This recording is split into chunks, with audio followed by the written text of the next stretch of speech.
Ketchup is older than tomato ketchup. Sounds impossible. After all, ketchup is made from tomatoes, right? Not at first. For most of its history, ketchup had never even met a tomato. If you traveled back a few centuries and asked for ketchup, you wouldn't get anything red. You'd get fish, not ketchup-flavored fish, actual fermented fish. And somehow that fish sauce would eventually become the bottle sitting in your refrigerator today. So, how did that happen? The story begins in Southeast Asia. Long before tomatoes entered the recipe, people were fermenting fish and shellfish with salt, creating a dark, intensely savory liquid. It wasn't sweet, it wasn't tangy, and it definitely wasn't something you'd pour on fries. Many food historians believe the word ketchup comes from the Hokkien Chinese term ketchup, referring to a fermented fish sauce traded throughout Southeast Asia. When British sailors encountered it during the 1600s, they loved the flavor. There was just one problem. They couldn't recreate it back home. So they improvised.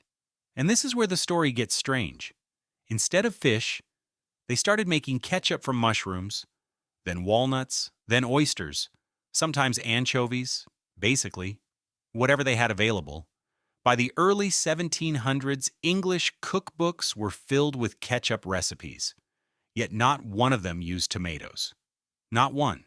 Mushroom ketchup became especially popular in Britain and remained a kitchen staple for generations. Imagine reaching for ketchup and pouring mushrooms onto your dinner instead. So when did tomatoes finally enter the story? Much later than most people think.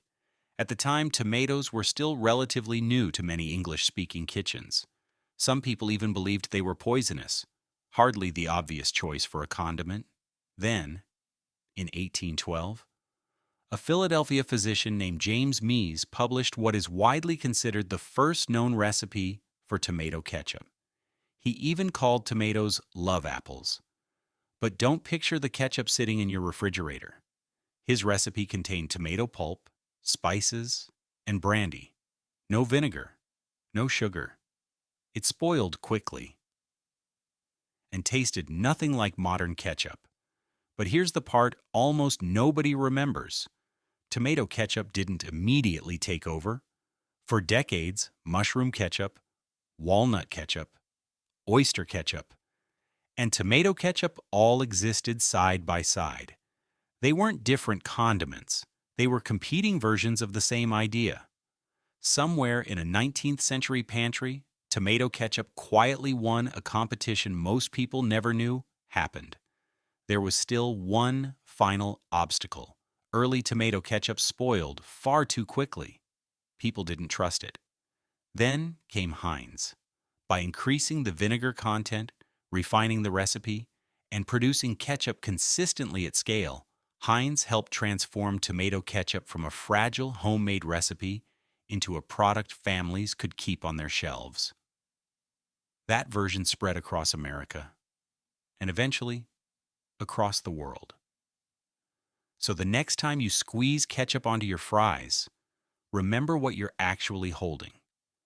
Not just a tomato sauce, but the final chapter of a journey that began with fermented fish, crossed continents, became mushrooms, walnuts, oysters, and only then, tomatoes.